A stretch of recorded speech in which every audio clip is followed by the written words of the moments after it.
Hello friends, once again this is Shani Ali Khan from Dumaria, and right now I am with a great personality from Dumaria, and I want to introduce yourself.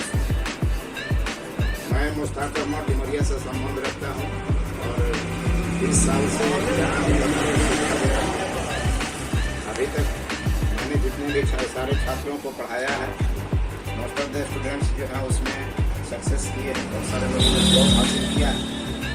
लेकिन अब थोड़ा सा इस pattern से मैं किनारे होकर के एक स्कूल में अपनी शुरुआत कर रहा था और उस स्कूल के माध्यम से छोटे बच्चों को इस नए ज़माने के सोफिस्टिकेटेड एजुकेशन देने के लिए प्रयासरत हूँ और कोशिश मेरा रहेगा कि बच्चों के अंदर उनके स्किल के मुताबिक, उनके सोच के मुताबिक कम्युनिकेशन को डेवलप किया जाए, उनके समझ को डेवलप किया जाए और उनको किसी भी नौकरी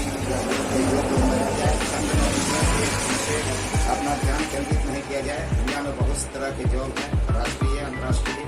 अब तो पूरा विश्व एक परिवार का समान हो गया है, कोई भी आदमी कहीं भी जाता है। उसी दिशा में एक जो प्राइमरी जो पुश होता है, मैं स्टूडेंट को देने की कोशिश कर रहा हूँ। सर, एक पेरेंट्स की मेंटेलिटी बनी हुई है। पूरे बिहार क्षेत्र का मैं दौरा करता हूँ, हर जगह बड़े से बड़े लोग और जिनमें धरातल पे जो लोग हैं उनसे भी मिलता हूँ। हमारा जो काम है सोसाइटी का इम्प्लीमेंट करना, तो हम लोगों ने क्या ऑब्जर्व किया है सर कि पेरेंट्स की जो मेंटेलिटी बनी हुई है कि 10th या 12th बच्चा कर लेगा तो उसके बाद एक दो सेक्टर हैं जैसे इंजीनियरिंग या मेडिकल, उसमें लोग भेजना चाहते हैं। हालांकि पेरेंट्स को भी पता नहीं कि बच्चे के अंदर क्या इनोवेशन है, क्या क्रिएटिविटी कुछ अलग कर सकता है, क्योंकि अलग तो करना ही पड़ेगा कि हर पूरे समाज को आप सिर्फ इंजीनियर या डॉक्टर बना करके दोगे तो पूरा समाज भी आपको एक्सेप्ट नहीं करेगा। तो उन पेरेंट्स के लिए आपका क्या सजेशन रहेगा? सबसे बड़ी बात तो पूरे संसार में दूसरी बड़ी जनसंख्या रखने वाला देश से संबंधित जुड़े हुए हैं और यहाँ पर स्टूडेंट का एक बहुत बड़ा हुजूम है जो पढ़ लिख करके जॉब की तलाश में रखता है। लेकिन एक पेरेंट्स जो है दूसरे पेरेंट्स से जब सुनते हैं कि मैं अपने बेटा को बीटेक करवाना चाहता हूँ या एमटेक करवाना चाहता हूँ या बीसीए करवाना चाहता हूँ या डॉक्टर के फील्ड में ले जाना चाहता हूँ, तो पूरी जनसंख्या अगल बगल सुनने वाले के दिमाग में ये बैठ जाता है कि यही एक ऐसा पोस्ट है जिसके पीछे हमको भी अपने बच्चे के लिए प्रयास करना है, कोशिश करना है। अब रह गया कि अगर मान लिया जाए कि हिंदुस्तान के अंदर इंजीनियरिंग के लिए सब आदमी अपना मेंटेलिटी बना दे तो इंजीनियरों का इतना बड़ा समूह तैयार हो जाएगा जिसके लिए पोस्ट क्रिएट करना बड़ा इम्पॉसिबल होगा। और ऐसी परिस्थिति में हमारा टोटल एजुकेशन अगर एक दो व्यक्ति के अगर पोस्ट को कवर करता है तो बाकी सारे लोग बेकार से दिखने लगेंगे और उनको एक रिपेंट होगा लास्ट टाइम में कि मैंने एजुकेशन गेन किया है, बीटेक किया है, इसका कोई लाभ नहीं, इंजीनियर बनने का कोई लाभ नहीं है। इसलिए हमारा जो फॉरसाइटेड माइंड होना चाहिए वो ये होना चाहिए कि हम पहले हिंदुस्तान में अपना पढ़ें, ग्रेजुएशन करें या इंटर के बाद ही अगर चुने तो उस फील्ड पर ज्यादा नजर ले जाए जिसमें पोस्ट ज्यादा है, जॉब ज्यादा है, चाहे वह गवर्नमेंट का हो या प्राइवेट का हो, और उसकी भी पढ़ाई की तरफ ध्यान दें। क्योंकि हर एक फील्ड में जहाँ जहाँ भी व्यवसाय है, तो जहाँ जहाँ भी गवर्नमेंट सर्विस है या जितने भी सारे फैक्ट्रीज हैं, जितने भी सारे होटल्स हैं, हर में तरह तरह के पोस्ट ऐसे हैं जहाँ पर इंजीनियर से भी ज्यादा कमाया जा सकता है और अपने आप को स्थापित किया जा सकता है। इसलिए हमें ये चाहिए कि हम बच्चों को पहले तो अच्छा क्वालिटी एजुकेशन गेन करने के लिए ये पुश करें, उनको इंस्पायर करें कि तुम पहले क्वालिटी एजुकेशन गेन करो और उसके बाद पहले पूरा चीज में तलाश करो कि पूरी दुनिया में ज्यादातर बच्चे जो है जिस ओर जा रहे हैं उससे ध्यान हटा करके दूसरी तरफ अपने माइंड को डाइवर्ट करके देखो कि और भी अदर ऐसे जॉब हैं कि नहीं जहां हम कम खर्च में भी अपने आप को सामने ला सकते हैं। और रह गया बात कि अगर खिलाड़ी बनने का स्किल है आप में या कोई ड्रीम है तो आपको ये सोचना होगा कि हमें एक खिलाड़ी बनने के लिए महज ये सोच लेना कि हमको सिखाया जाएगा और हम सीख के बहुत अच्छा प्लेयर बन जाएंगे तो इतना आसान काम अगर रहता तो हिंदुस्तान का हर बच्चा जो है सचिन तेंदुलकर या विराट कोहली बन जाता। इसलिए किसी भी फील्ड में जितना लेबर है उस लेबर के बारे में इंफॉर्मेशन कलेक्ट करना चाहिए और हमें उसके मुताबिक ये सोचना चाहिए कि इतना लेबर या इतना हार्डवर्क हम कर सकते हैं कि नहीं। अगर हम उसके प्रति अपने आप को ग्लैडली ये एक्सेप्ट कर लेते हैं कि हाँ हम कर सकते हैं, तभी हमको उस फील्ड का चुनाव करना।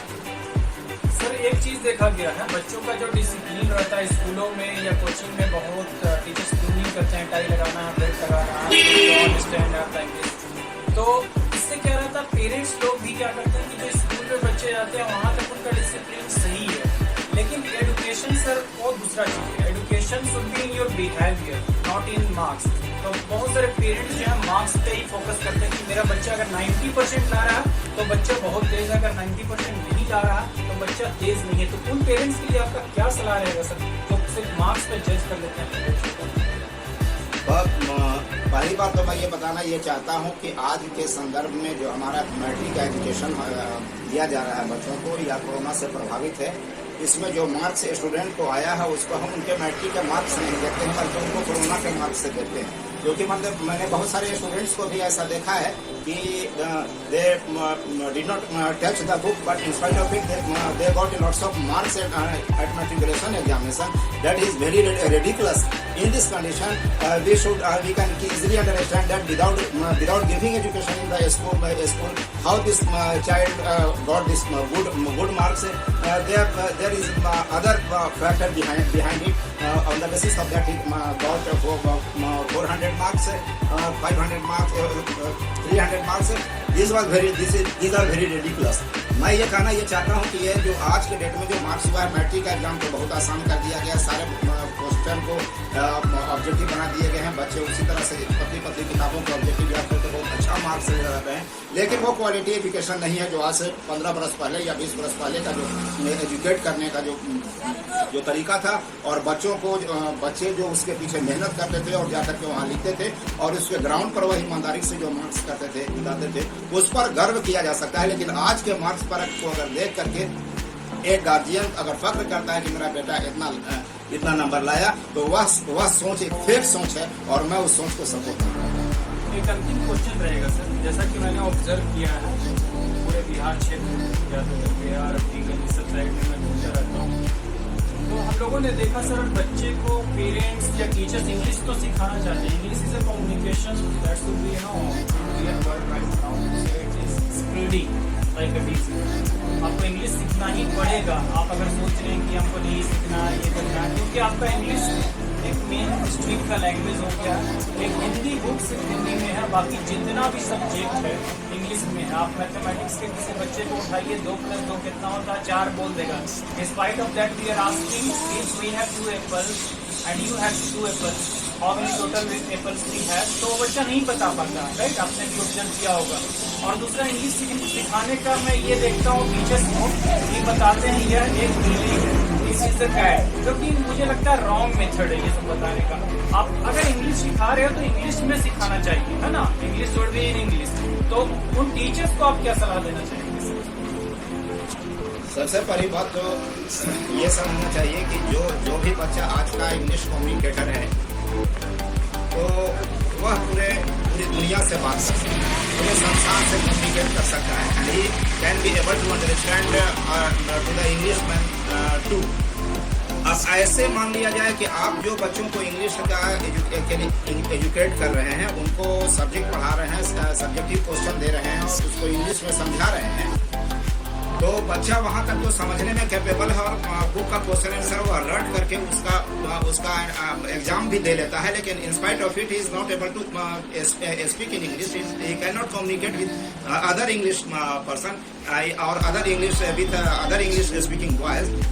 तो ऐसे कंडीशन में आखिर आपने जो शिक्षा दिया है, आज के इंग्लिश मीडियम स्कूलों ने जो शिक्षा दिया है, तो सब कुछ उसका डेवलप हुआ है, तो इंग्लिश कम्युनिकेशन बच्चों का उतना डेवलप क्यों नहीं हो रहा है, जबकि बहुत सारे इंग्लिश मीडियम के स्कूल चल रहे हैं। इसका मतलब है कि जरूर उस इन्वायरमेंट में कुछ कमी है और स्कूल के शिक्षकों में कुछ कमी है, जो बच्चों को 100% इंग्लिश की तरफ मोटिवेट करने के लिए वो कोशिश नहीं कर रहे हैं। वह खुद हिंदी और इंग्लिश को मिक्स कर रहे हैं in the class 2. In this condition, it is impossible for the student to communicate 100% in English. He can understand a little and he can communicate a little. It does not mean that he is the best communicator. हमको ये चाहिए कि हम fully English man बन करके अपने school को चलाएं, किसी भी तरह का इंग्लिश वर्ड का ही यूज करें, तब जाकर के बच्चा जो है हमारा इंग्लिश सीख सकता है। और उसको अगर हम एक ट्रांसलेटर बनाते हैं तो in that condition will be double minded what should be the translation of this sentence। ऐसे कंडीशन में वह Hindi to English, English to Hindi होता रह जाता है, लेकिन वह बेस्ट इंग्लिश कम्युनिकेटर नहीं बन सकता है, क्योंकि अंग्रेज लोग जो इंग्लिश बोलता है उसके यहाँ कोई हिंदी ट्रांसलेट करने वाला नहीं है। अब आपको एक इन्वायरमेंट में किसी भी चीज को मीनिंग को रखने की जरूरत नहीं है, बल्कि उसको समझने की जरूरत है कि ये कैप है तो कैप है। ऐसे डिजाइन का चीज से अगर हम बड़ी हेड को कवर करते हैं तो वह कैप है। और अगर दूसरा चीज है ये मुस्लिम इस्लामिक कैप है या किस तरह का मतलब होता है उसको समझाने का प्रयास करना चाहिए। और ऐसे कंडीशन में हम बच्चे को अच्छा इंग्लिश समझा सकते हैं। अब रह गया कि हमारी सरकार ने भी, सरकार बिहार के अंदर खासतौर से सरकार ने इंग्लिश को हटा दिया। भाई इंग्लिश को आपने क्यों हटा दिया?